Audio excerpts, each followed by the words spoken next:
Blog Talk Radio.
Greetings, beloved family, and thank you all once again for being here with us this evening on Occult Science Radio. I'm Curtis Davis, a.k.a. The Illuminated One, and tonight we have with us for the first time a gentleman whose work I've been following for quite some time. And the more I learned, the more I watched his work, I said, wow. You know, I mean, he's doing some mind-blowing, groundbreaking research here. And believe me, as I said before about many other guests, this is someone I should have had on the show 100 times already. But it's cool. He's here for the first time this evening, and believe me, this is the first of his many appearances to come. And for those of you who are unaware of whom I'm referring to Danny Wilten. And this is going to be a great, great show. So I'm going to start off by thanking our sponsor, TON, the Occult Network. And you can find the Occult Network at www.theoccultnetwork.com. You can also find the Occult Network on Facebook. Yes, we have a Facebook page. You can find us on YouTube, Twitter, and even LinkedIn. You can also find the Occult Network on Roku.com. That's ROKU.com in the special interest section. And you can also find me on Facebook as well, Curtis Illuminated One Davis. So come by, become a friend of mine on Facebook. Join us on YouTube, Twitter, LinkedIn, and Google Plus, and then you'll be totally in tuned to what is going on Occult Science Radio and the Occult Network. So after listening to Danny this evening, family, you may want to call in with some questions or comments. And please do at 646-649-1987. That's 646-649-1987. And don't forget to press number 1 on your keypad so we can see you on the switchboard and we can take your wonderful questions and comments. And tonight we have a very powerful topic, the mystical creation of man. And just to give you a brief background on Danny, and then I'll let him do the rest. Danny Wilten is a mystic, analyst, alchemist, symbolist, and hermeticist. He joins us this evening to discuss the mystery surrounding the Orion constellation, and especially the Orion Nebula that has turned up throughout history.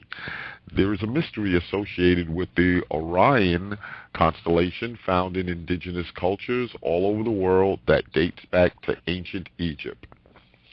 Tonight, Danny is going to discuss man's connection to the Orion Nebula and its association to the human body, mind, and consciousness. Wow, this is going to be powerful. And for those of you who have been following Danny's work as closely as I've been, you'll also know he did a very powerful presentation on the Kabbalion. But we will get to that later on. But for right now, I want to welcome for the first time our newest family member, Danny Wilten. Welcome, Danny. Hey, Curtis. Thanks for having me on tonight. Oh, yes. Believe me, I can't wait to hear what you have for us this evening. But before we get started, just give us a little bit of background on yourself, brother, and what led you to do this tremendous work. Well, my background is a systems analyst, actually. So I come from the field of analysis. So I actually use both sides of my brain. I use the analytical side, but then I also use the artistic side, and I think perhaps the balance of both has kind of helped me get where I am. But actually, this all started with an accident.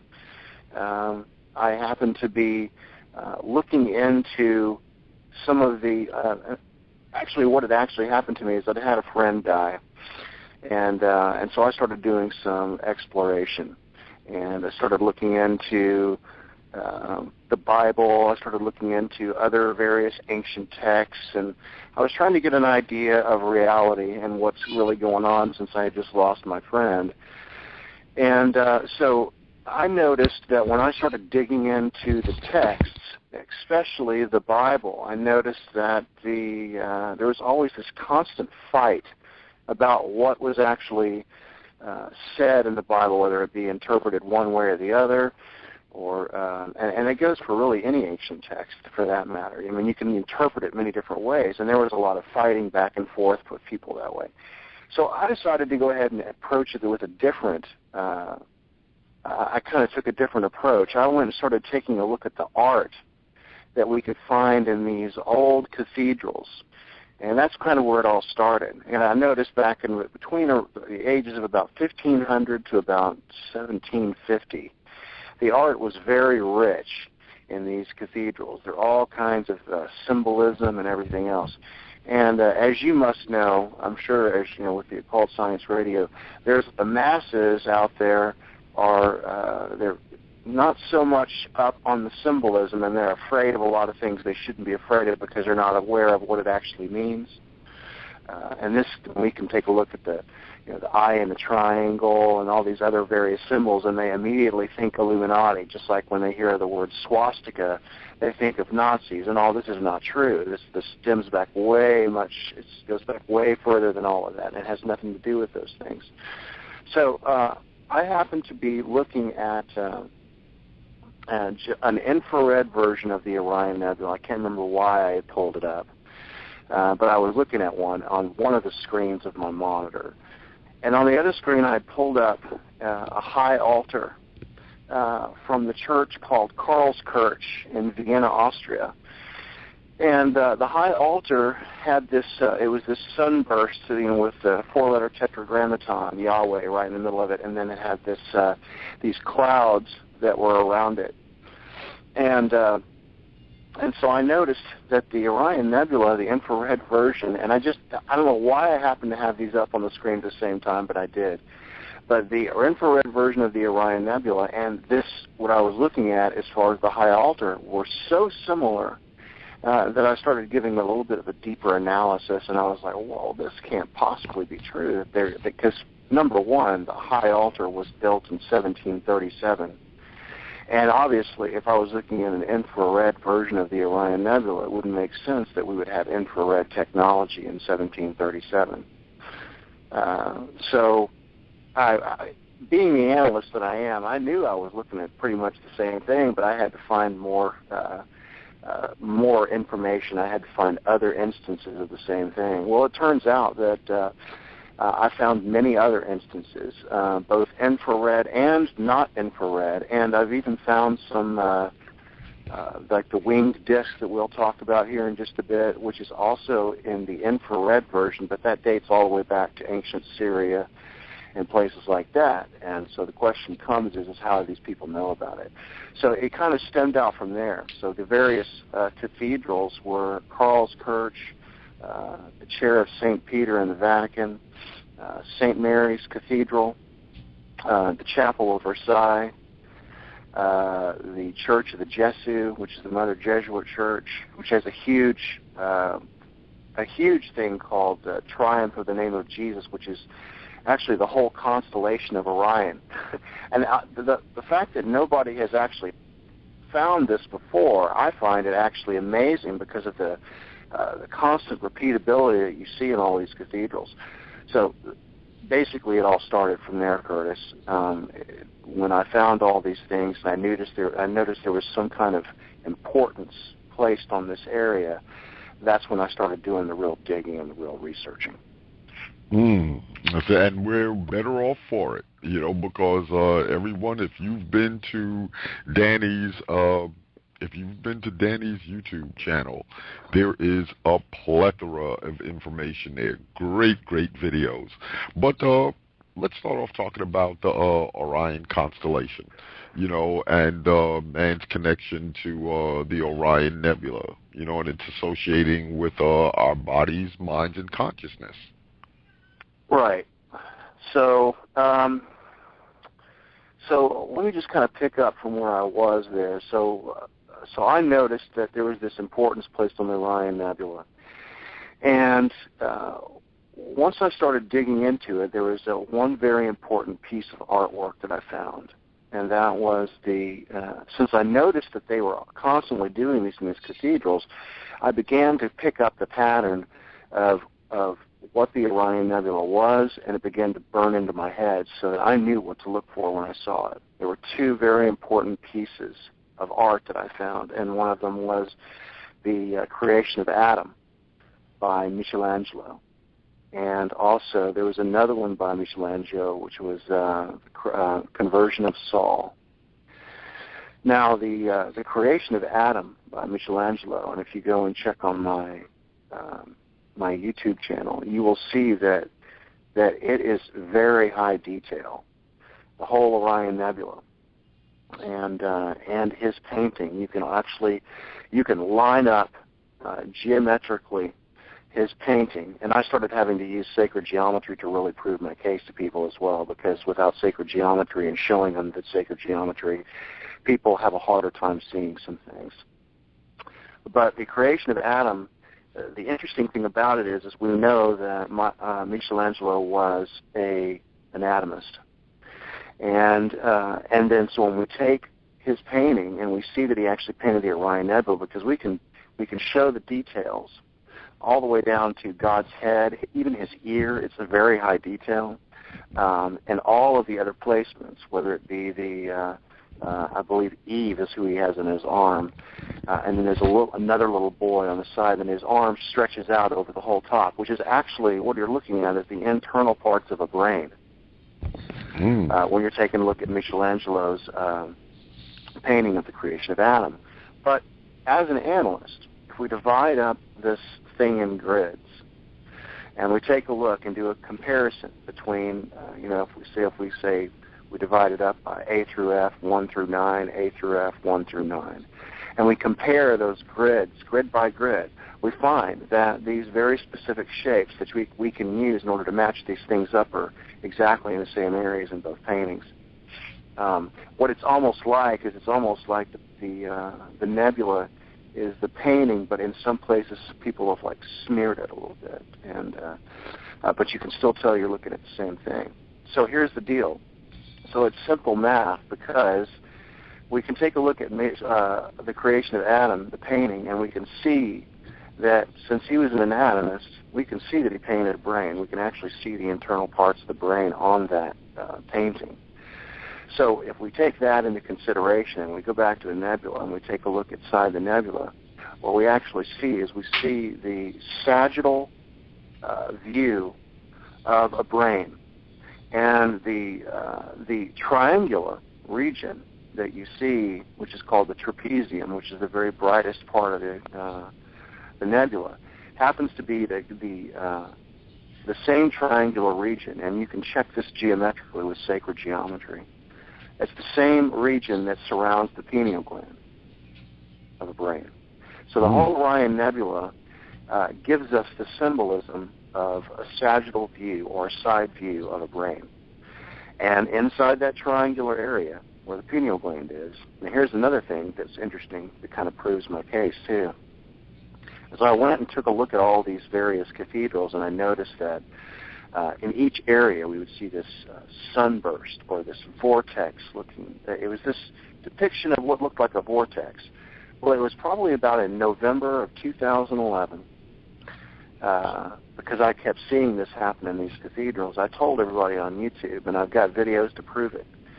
I said, there's something in these cathedrals that's telling me that there's some kind of a vortex or a black hole or something like that in the very center where this is, saying that it's where it says the Tetragrammaton or the Holy Spirit, all these various symbolisms you always see pointed to right in the middle of this thing. So it was 1 year after I said that, and I even showed them this vortex that I was looking at. 1 year afterwards, NASA comes out with news saying that these astrophysicists has discovered possibly a black hole in the very center of the trapezium of the Orion Nebula. So the church art actually gave me the view that there was some kind of a vortex or a black hole in the center of the trapezium. And inside of that triangle, and let me know if I'm going too fast for you guys. No, please go ahead. Inside the triangle of this trapezium, you can actually see a vortex, and it looks like these large spirals moving around each other in two directions. And that would correspond to the pineal gland. So what we kind of have here is we have this symbolism of the whole nebula being this large brain, and when we apply sacred geometry and a sagittal brain on top of it, we see that the same triangular area is the same triangular area that surrounds the pineal gland. So there's something very special about the trapezium of the Orion Nebula here. And we see it in the conversion of Saul that Michelangelo painted as well. Because the conversion of Saul, we see a picture of what he's painted as Christ shooting a ray of light down from the trapezium and hitting Saul and converting him. So there's something very mysterious going on here. It's all tied to the Orion Nebula, and we see that. What I even find very interesting is that the Seventh-day Adventists, they even talk about Christ coming through the Orion Nebula. This is all based on, what was her name, Ellen White, who obviously she hit her head when she was like 17 years old and had all these incredible visions for the rest of her life and everything. And they try to badmouth her and dog her all the time, but she was right about this, definitely right about this significance of the Orion Nebula. But this all goes, it goes and spans into Egypt. We can talk about Assyria. We can talk about the reliefs. Yes. We can talk about the there are certain reliefs that tie all this together as well, and they all point to the same thing. They all point to the Orion Nebula. So there is one in the Church of the Jesu, and the Church of the Jesu is the Mother Jesuit Church. Now the one I'm talking about is called Triumph of the Name of Jesus, and what it shows. And if you go in there, I think they have, it's on the ceiling or the vault of the church. It shows this huge cloud circling in and moving into this bright spot, which is in the very middle of this fresco. And so what I noticed was that cloud that circles in to that thing is actually circling in the shape of a Fibonacci spiral. You familiar with what that is? A golden spiral? Yeah, vaguely. Okay, you don't know what a golden. Okay, so a golden spiral is that's kind of like the God code that you see in everything that's out there. It's found in just about everything. It's a spiral that when you move out from the center, it has a certain ratio of 1.618. You see it in all kinds of stuff in nature. If you were to say, there's a good picture of a girl out there that she's her hair is wet and she's swinging her hair back for it to touch her back, and you can see the arc that it takes. It takes the same arc as a Fibonacci spiral as she's swinging her head back.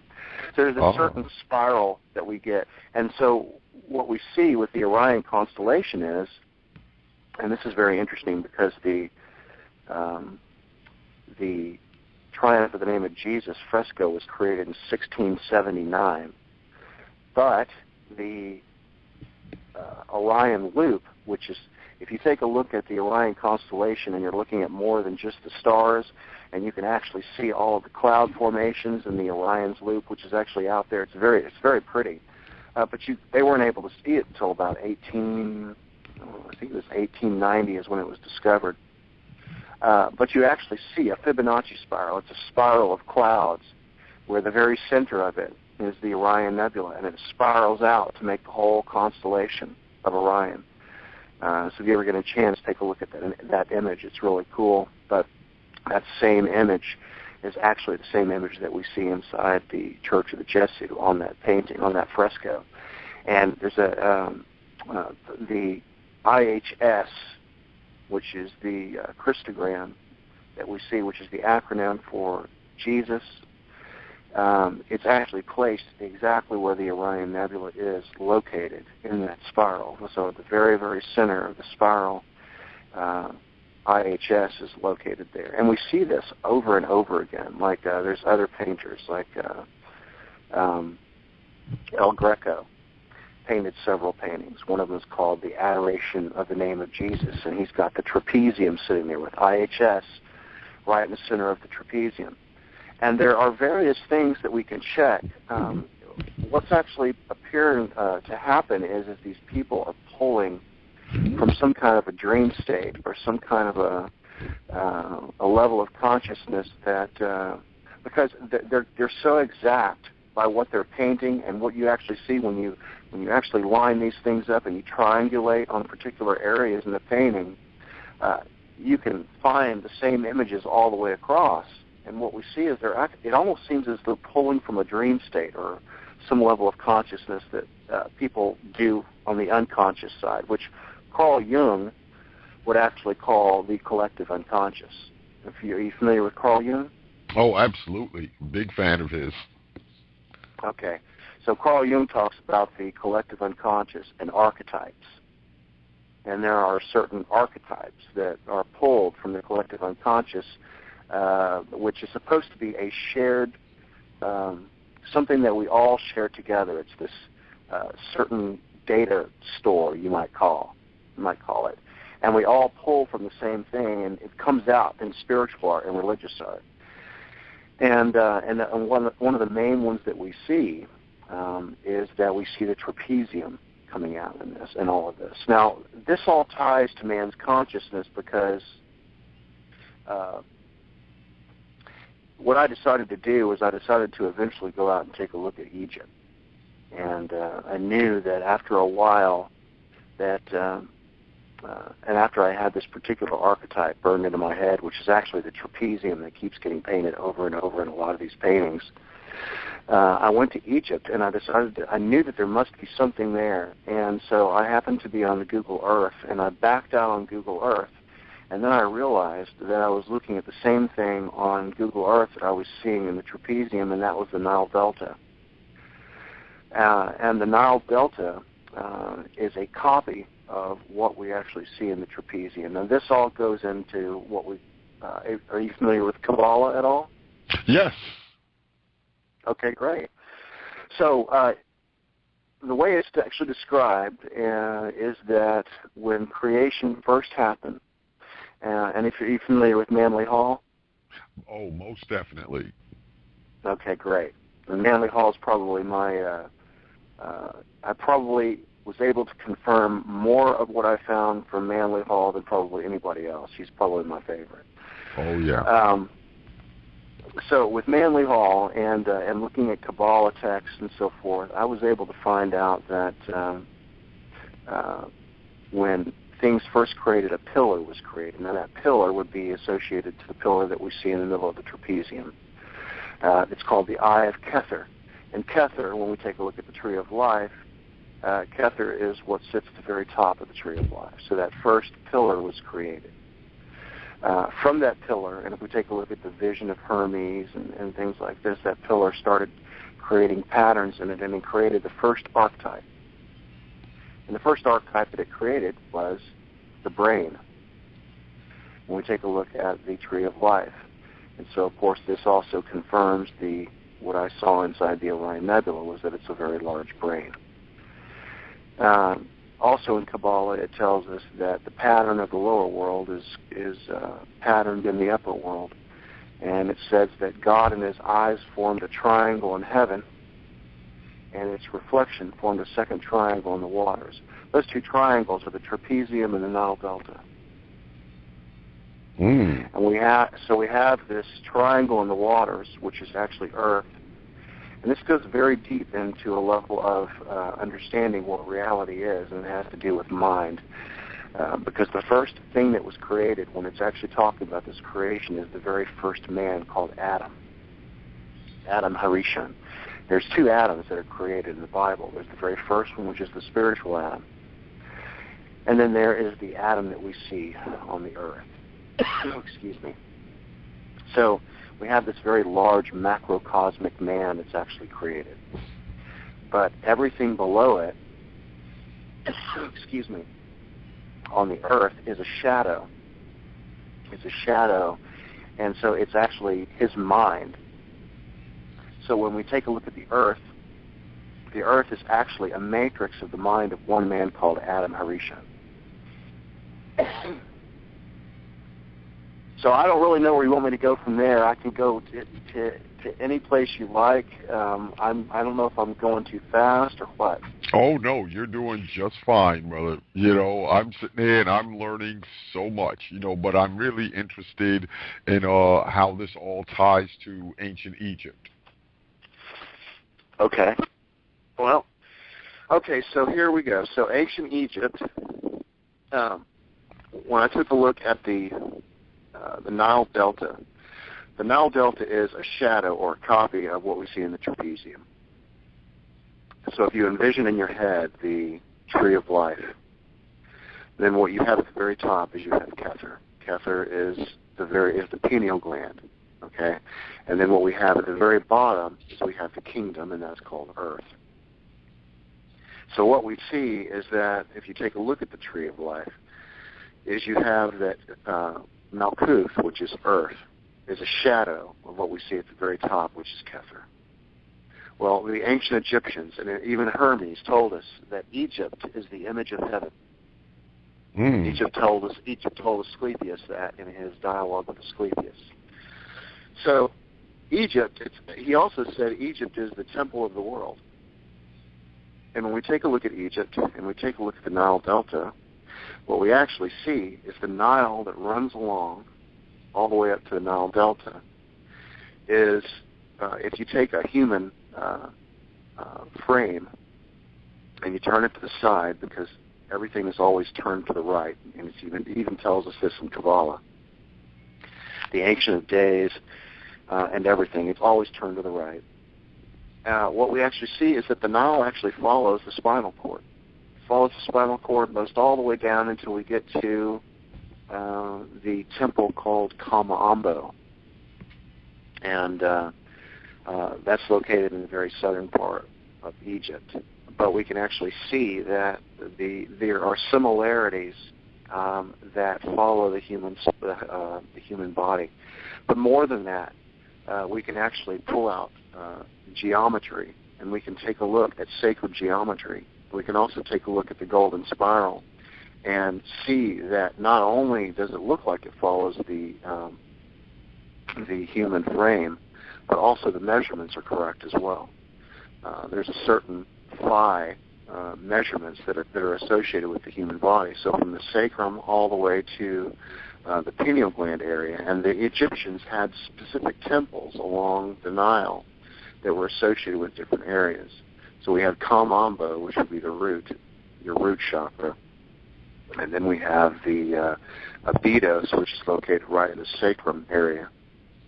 And then we had Hermopolis. Now Hermopolis was associated to Thoth. And Thoth, when we take a look at the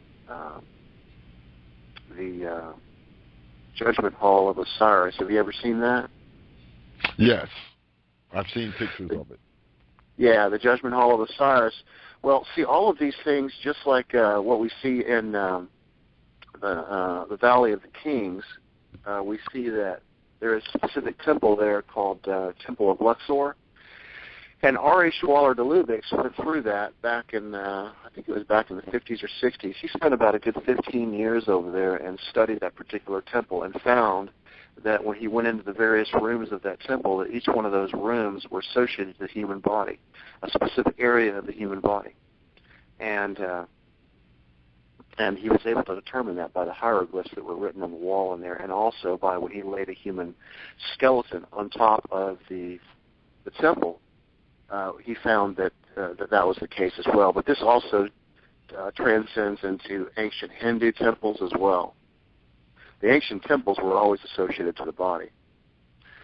So Hermopolis was associated to Thoth. And inside the Judgment Hall of Osiris, we see Thoth weighing the heart against the feather of truth. And then so if we take a look in Egypt, then Hermopolis sits right on top of where the sun is on the Kabbalah tree of life, which is right where the heart is. And then we continue to move up the Nile, and it follows the path of the spinal cord. And we get all the way up to right where the pyramids are located. And I'm not hitting every temple because I just want to hit the major ones to kind of show you the relationship here. But when we get up to where the pyramids are located, this is what's really interesting, and Manly Hall kind of helped me out with this one as well. The pyramids, obviously we know they're missing a capstone, but they're also located in the exact same geometrical spot as what we scientifically nowadays call the pyramids of the brain. So the pyramids of the brain is actually where the brain stem is. And that's where the that's where the spinal cord connects to the base of the skull. And that's exactly what we see. We see the Nile moving all the way up, and then we see it connecting to the Nile Delta. Right where it connects to the Nile Delta is the same place that the pyramids are located. Those pyramids are located right where the spinal cord connects to the skull. So you can see the relationship there. Now, additionally, we take a look. My nose is all stopped up tonight. If we take a look at the various paintings inside the cathedrals, there's a specific symbol called God the Father. Are you familiar with it? God the Father? Yes, I am. It's a picture of God, and you always see him with a triangle on the back of his head. You ever seen that? Yes. Oh, yes. Okay. Right. Well, so you'll when you start paying attention to this and you realize what's going on here, you find out that a lot of these triangles, and many of these triangles that you see on the back of God's head, have the same slopes as the pyramids. which is 51.8 degrees. Hmm. So they have the same slopes. And the reason why this is because the pyramid is where it connects from the spinal cord to the base of the skull. So what you actually have inside the pyramid is if you draw a pyramid around somebody's head, that's the same thing as you see as God the Father. So that's where the pyramids start. And then so at the very top you have this temple called Busiris, which is smack dab in the middle of the Nile Delta. It's called Busiris. And that's the same location as what we see as the King's Chamber. So when you start building this whole thing with skeletal structure and everything all the way up to the top and into the Nile Delta and everything, and you can verify that the pyramids are actually supposed to go on this area because the pyramids of the brain connect to the skull, and also because you see the same art in all of these various cathedrals. See, there's an esoteric teaching that's going on in all of these Christian cathedrals that many people are not even aware of. The Freemasons put a lot of symbolism in there, and nobody really knows what a lot of it is. And we find this interesting symbolism. Sometimes you see, like at the top of these domes in these Christian cathedrals and stuff, you see what appears to look like a black hole, and people moving all the way up to the top of this, black hole, which is supposed to be heaven, and you see this symbol of the spirit, which is the dove, which is in the very center of that thing. And there's very significant symbolism there as well. But there's a huge esoteric teaching if you know what you're looking for inside these cathedrals. If you don't know what you're looking for, you just go, oh, isn't that pretty? You don't even think about it. And so the tie here is this, because when we move all the way up to the Nile Delta, Busiris is actually located right exactly where the vortex is located if you do an overlay with the trapezium on top of the Nile Delta. So what they were showing us here is that the purpose of the whole Nile, and they even talk about it in the Book of the Dead, in the which is actually a misnomer. It's supposed to be called the Book of Coming Forth by Day. Mm-hmm. Yeah, the Book of Coming Forth by Day. And then also in the pyramid texts, they refer to different places on the Nile. May I sail down to Busiris as a living soul is one of the things that they say. And Busiris is actually located right there. And then what they actually say at the very top is they say, and I believe, I can't remember the pyramid text number on this one, the utterance number, but I've climbed up the ladder with my foot on Orion and my arm uplifted. So they knew, just like when we're taking a look at the tree of life, we actually go through the different planets, Mercury, Venus, the Sun, Mars, Jupiter, Saturn.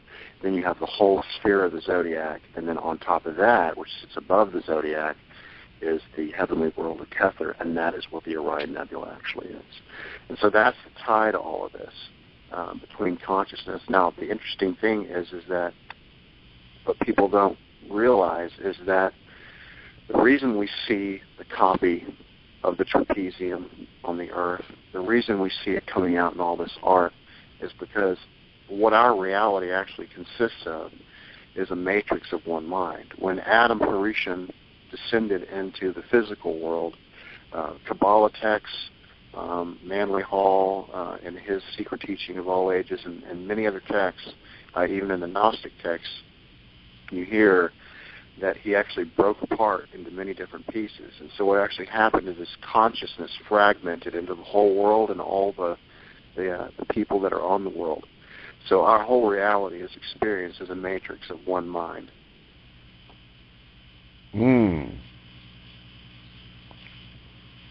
Wow. This is so awesome. We're going to take a quick pause here, Danny, because we have a caller or two on the line. And okay. All right, and we are going to take our first caller from the 304 area code. Caller, if you're there, please state your name and where you're calling from. Caller, are you there? I can't hear him. We're going to take our first caller from... Caller, are you there? Yes, I'm here. Yes. Yeah, please state your name and where you're calling from, please. Yeah, this is Glenn. I'm calling from Ohio. How you doing, Glenn? Good. How are you doing? Doing well, thanks. Do you have a question or a comment for Danny? Well, Danny, I've looked some of your stuff online. I could share a lot of your experiences, especially when it comes to trying to show images to people, via email, etc. I could assure people out there that this is real. I've been doing a lot of geospatial research myself for about the last 2 years, and it turns out that what Danny's doing here is fitting right into what I'm doing, and what I'm involved with mostly is analysis of the suspect Mount Sinai over in Saudi Arabia. There's evidence is just piling up daily practically. And some of the templates that Danny has put out fit right over what I'm doing. In fact, it's just reinforcing the finds I've been making before I ran into Danny's work a couple of weeks ago. Yeah, that's really interesting. You're doing stuff on Mount Sinai. If we take the whole Orion Nebula and we take a look at that trapezium, and we understand that the trapezium is actually sitting right on top of the Mount Delta. If you are familiar with the internal parts of a brain, that whole vesica piscis that consists of the corpus callosum moving all the way around to the lateral ventricles that you see in the front, coming back around, and the pineal gland on the back, we see that Mount Sinai, that area, fits right in the middle. So we have what we actually see is that the whole vesica piscis on the right side goes all the way as far as Jordan. And then on the left side goes up as far as, of course, the Nile Delta, and what sits right in the middle of that vesica piscis. Well, I can tell you, Danny. Yeah, Danny, yeah. I can tell you too. Not to interrupt you there, but what I'm doing is it's pointing me right to the Nile Delta through my own means. I've done this independently, and as it turns out, the location of Moses there in the Nile Delta is right where your theory would suggest it would be, right in that area of the brain. I've looked at the templates, and I've set them over what I'm doing, and it's just fitting together like a puzzle. It's just kind of reinforcing. Yeah, and things are being revealed right now. Now, see, I'm more of a Christian type. That's not to take away from. There's been a lot of hiding of material that was going on. But I've, just like you, a lot of my work is shown in ancient, artwork and frescoes and all this stuff. What you're doing is real. I can assure people out there, things are really being revealed right now. Before we go, I like to get my email address to you, if I can. Sure, I would love to, but I don't have any way to type it or anything like that right now. I'm only on my phone, so if you would like, you can send it to me on Facebook under Danny Wilten, Wilten. Okay, Danny. I just have no way to write it down at the moment. Okay. All right. Did you have any further questions or comments, Glenn? Well, if I could, I'd like to leave my email with you, once you get rid of me here. And but I just want to reinforce what Danny's saying. This stuff is real, and it's not space cadet stuff. It's actual reproducible evidence.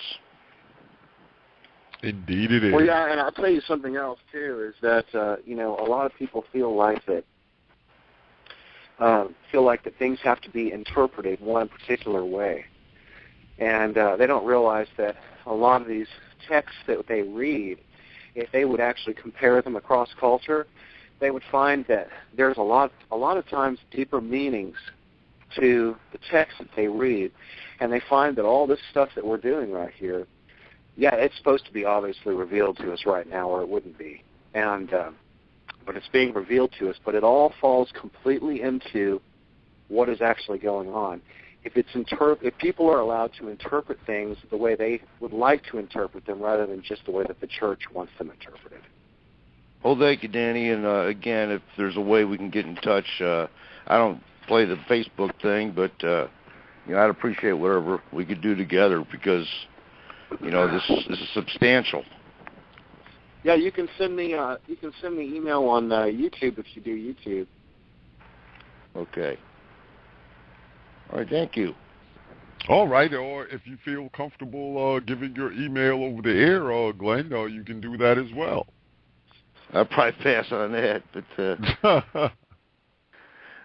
I do appreciate you taking my call, and I look forward to whatever we all could do together to get this stuff worked out. Thanks a lot, Glenn.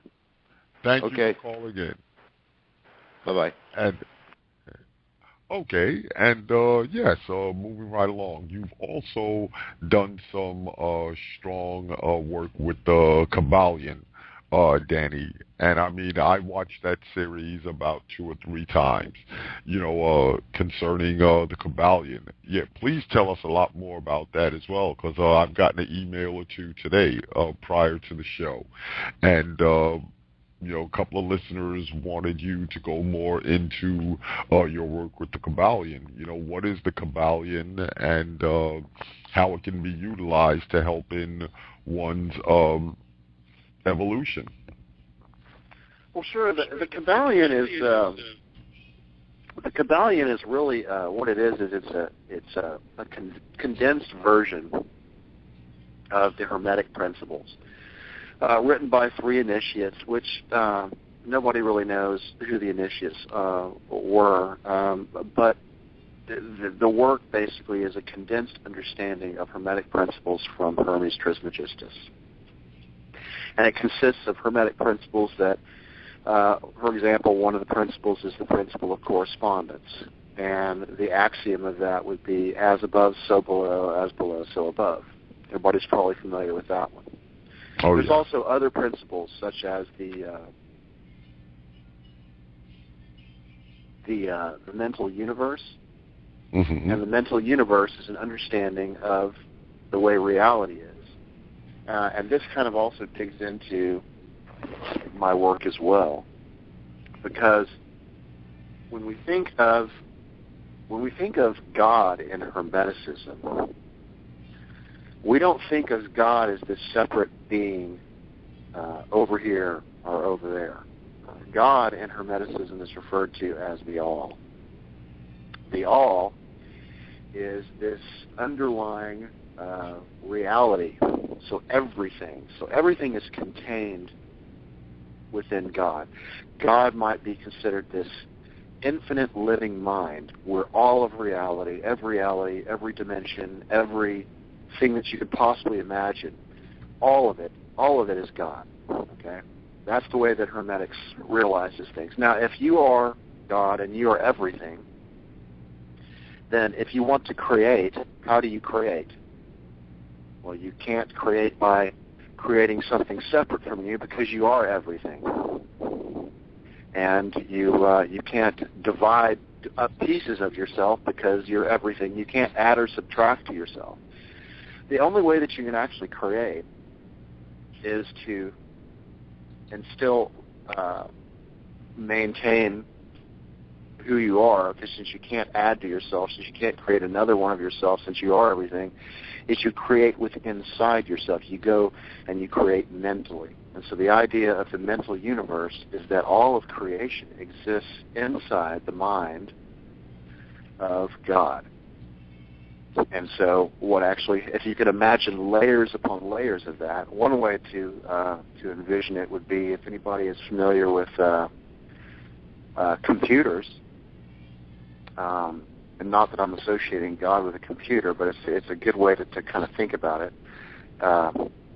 If you have a server and you want to have a bunch of computers or servers working inside that server, now what we do is we use what's called virtual servers, and we can install these operating systems on a virtual server or as virtual servers, and it can appear as though we have hundreds of servers all contained within inside one server, but they're all virtual. So if you can imagine that there's this one large mind out there, and inside that mind it creates other minds. And then those minds create other minds. And those minds create other minds, and so on and so on. So what you actually end up having in this mental universe is that nothing is really physical. It's all virtual. It's all thought. It's all mental. And it's basically layers upon layers of mind. That's what you have. Where at the very, very top of all of this, at the root of all of it, is what you have is God, which would be considered the all. That would be the infinite living mind that is God. And then underneath that, so it's almost like all the fingers on your hand, they're separate fingers, but they all belong to you. They're all still part of the same you. And that's the way that the mental universe works. But all of those different appendages are different minds. And there's layers upon layers of it. Wow. This is, believe me, you're doing some great work here, Danny. There's just so many questions, so much we can talk about here. But, wow, time is getting away from us. So I want to just hurry up and squeeze in some things here, and, I was looking on your YouTube channel today, and one of the things that you did, one of the videos, I should say, that really caught my eye, the one with Death is an Illusion, from the initiation of the pyramid by Manly P. Hall. Yeah, I love Manly P. Hall. That's why I chose this one, because, I said, Danny loves Manly P. Hall as much as I do, so I'm going to bring up some work that he did with reference to Manly P. Hall. Excellent. Yeah, the Death is an Illusion, in the initiation of the pyramid, which is actually, that was an excerpt from his lecture on the initiation of the pyramid.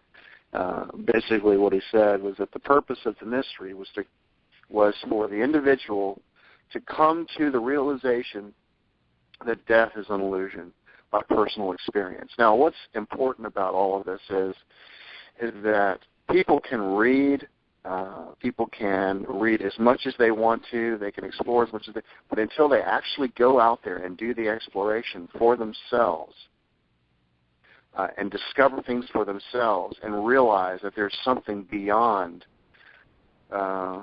I can't communicate, really. I can't 100% communicate to you what I've experienced during the exploration of what I have seen.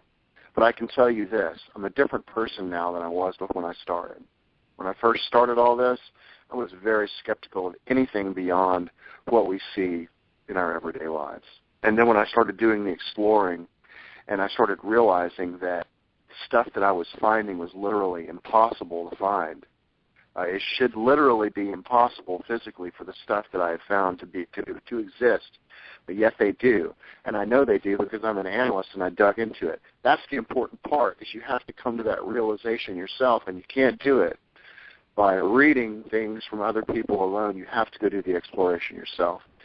But there's an extra step that he was talking about in this, and that is that in order for people to understand that death is an illusion, one of the things that they did a long time ago is they would actually the person would voluntarily let them temporarily kill them. They had certain pressure points and things that they would use, and they even did this in, I believe it was some martial arts and things like that a long time ago as well. But there were certain pressure points, and they could actually kill them for, a couple of minutes or something like that, and then bring them back. And the whole purpose of that was for them to see, actually, that when they die, that it's not the end, but they actually keep going on. So there's this play that he was discussing called Lazarus Laughs, where Caligula, the emperor, at one point had threatened Lazarus with death, and Lazarus had already died and apparently been raised by Christ, and you can interpret that however you want to. But he was raised by Christ, and so when he was threatened with death, he just looked at Caligula and laughed because he had already died and come back and realized the whole purpose of why they did this was because nowadays we spend so much emphasis on collecting material things and toys all the way up until, and we can't take them with us when we go. But the purpose of all of it is to realize that if you understand that you are an immortal being and all that happens when you die is you just transition into another state and you keep going on and you're immortal, it changes your whole perspective about where you place the emphasis of importance during this life. Where most people place it all on the physical and collecting things and toys and the big house and the big car and everything like that. And although those things may be nice little icing on the cake, it changes your perspective when you realize that the more important things are the deeper aspects of the human psyche, understanding who you are, and becoming a real human being. And that was the purpose of that. I see. Wow. Time really got away from us, brother, but that's okay. As I say with so many other guests, I'm already planning your next visit, and as we wind down, brother, please take some time to let everyone know what you got going on now, what you got coming up, and any other information that you may wish to share with the family. Well, sure. As far as anything that I'm doing right now, I'll be working on a book that I'm going to probably try to put out at the end of next year. It's really important that I get the book out so people can see this around the world and see what's actually going on. As an analyst, I'm going to do the best job I can in order to try to show it to people. I'll probably be using geometry. They'll be full of images and full of geometry and everything else to kind of help people understand any of the work that I'm doing right now. I'm doing so much work in areas of looking at the ancient symbolism, the reliefs, comparing the Assyrian reliefs against the Egyptian reliefs, the geometry I'm taking a lot of look at right now. I would suggest that if anybody's interested in the material, that they go to my YouTube, and the very first playlist that you see is called the Important Starter Videos. If you'll go through those, you'll get a really good understanding of what's going on. And it may take a couple of hours. Well, it'll take more than a couple of hours. It'll probably take about 3 or 4 hours to go through it all. But I have some very long informational videos in there that are just where I'm trying to get through all the information to show it to you. And then I have some very visual, entertaining with music in the background videos and things like that that really will hit the artistic and visual side for you as well. So I highly recommend that if you're interested in the material, you go to my YouTube channel, which is, if you'll just look up Danny Wilten, Wilten, on YouTube. You can also find me on Facebook, same name, Danny Wilten.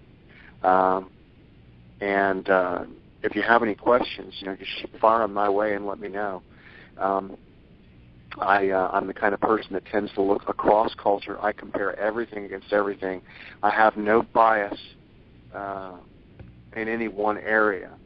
The only thing that I try to keep away from are the people that believe that everything is a demon and stuff like that. If those types of people, I try to stay away from. But if you are a person who is open-minded and willing to explore the symbolism and look across culture and compare the data with all the other data to see where the truth is, I'm the kind of person that you would want to come and check. I hear you, and not just coming from me, Danny, but coming from the entire family. We want to take this time to thank you for taking time out of your busy schedule to be here with us this evening on Occult Science Radio, and I'm definitely, and I'm quite sure everyone else is as well, after what they heard here this evening, we're already looking forward to your next visit. So be prepared, brother, because I'm going to be contacting you shortly. Okay, sounds good. I really enjoyed it. Thank you very much for having me on your show, Curtis. Thank you so much, my friend. Be well, and believe me, you'll be hearing from me shortly, real soon. Okay. Peace and blessings to you, buddy. Be well. Have a good night. You too. And we also want to thank you as well, family, for taking time out of your busy schedules to be here with us this evening on Occult Science Radio. Join us tomorrow evening at 8 p.m. Eastern Standard Time when we will have Dwayne Mooney of the renowned Mooney Twins. And we will also have Priestess Arset Aswad. And we will be discussing the ascension of polyamory and polygyny. So that is going to be a tremendous show. I mean, I've created the Facebook event for it and everything, and it's like just about everybody I've invited has agreed to go. So, as a matter of fact, it's probably coming from the last show that I just did with Brother Dwayne and his queens, My Polyamorous Lifestyle. That was one of the best shows I've ever done. So I'm really looking forward to this show tomorrow evening. And don't forget to visit theoccultnetwork.com. Look for The Occult Network on YouTube, Twitter, and definitely look for the Occult Network page on Facebook. And also look for me on Facebook as well, Curtis Illuminated 1 Davis. And you can also find the Occult Network on Roku.com. That's ROKU.com in the special interest section. And with that, family, as I always say in closing, peace, love, and power. And please, please walk with strength. I love you all. Peace.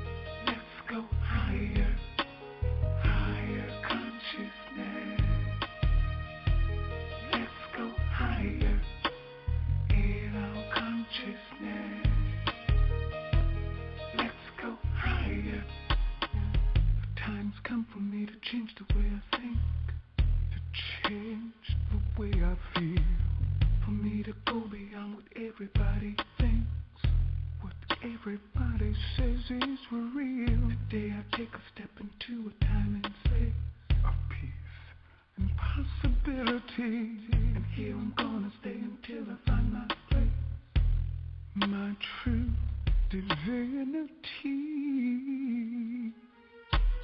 Higher consciousness. Let's go higher, higher in our consciousness. Let's go higher, higher consciousness. Let's go higher, come on, in our consciousness. Let's go higher. The journey of 1,000 miles begins with just one step and one idea. I'm moving on, not knowing what is coming next. I'm getting close, I'm getting near to a part of me that touches everything, uniting all reality. I'm the middle between what earth and heaven brings. I am the I am the we. Yeah. Higher consciousness. Let's go higher, higher in our consciousness. Yeah. Let's go higher, higher consciousness.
to say.